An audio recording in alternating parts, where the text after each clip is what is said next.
34. Correspondence. The upset of my post-chaise has rendered the reader the service of shortening my journey by a good dozen chapters, for, upon getting up, I found myself close to my bureau, and saw that I had no time left for any observations upon a number of engravings and pictures which had yet to be surveyed, and which might have lengthened my excursions into the realm of painting. Leaving to the right the portraits of Raphael and his mistress, the Chevalier d'Assas and the Shepherdess of the Alps, and taking the left, the side on which the window is situated, my bureau comes into view. It is the first and the most prominent object the traveller's eyes light upon, taking the route I have indicated. It is surmounted by a few shelves that serve as a bookcase, and the whole is terminated by a bust which completes the pyramid, and contributes more than any other object to the adornment of this region. Upon opening the first drawer to the left, we find an inkstand, paper of all kinds, pens ready mended, and sealing wax, all which set the most indolent person longing to write. I am sure, dear Jenny, that if you chanced to open this drawer, you would reply to the letter I wrote you a year ago.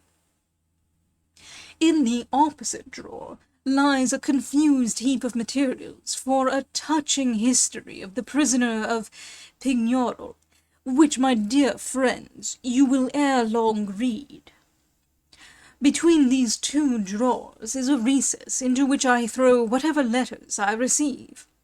All that have reached me during the last 10 years are there. The oldest of them are arranged according to date in several packets. The new ones lie pell-mell. Besides these, I have several dating from my early boyhood. How great a pleasure it is to behold again through the medium of these letters the interesting scenes of our early years, to be once again transported into those happy days that we shall see no more. How full is my heart, and how deeply tinged with sadness is its joy, as my eyes wander over those words, traced by one who is gone forever. That handwriting is his, and it was his heart that guided his hand. It was to me that he addressed this letter, and this letter is all that is left of him. When I put my hand into this recess, I seldom leave the spot for the whole day. In like manner, a traveller will pass rapidly through whole provinces of Italy, making a few hurried and trivial observations on the way, and upon reaching Rome will take up his abode there for months. This is the richest vein in the mine I am exploring. How changed I find my ideas and sentiments, and how altered do my friends appear when I examine them as they were in days gone by, and as they are now. In these mirrors of the past I see them in mortal agitation about plans which no longer disturb them. Here I find an event announced which we evidently looked upon as a great misfortune.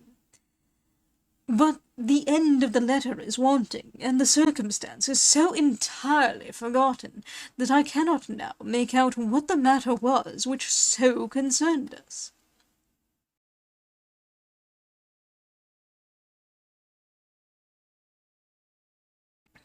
We were possessed by 1,000 prejudices. We knew nothing of the world and of men.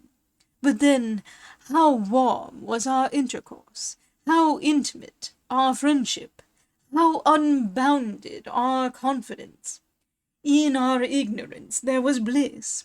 But now, all is now changed.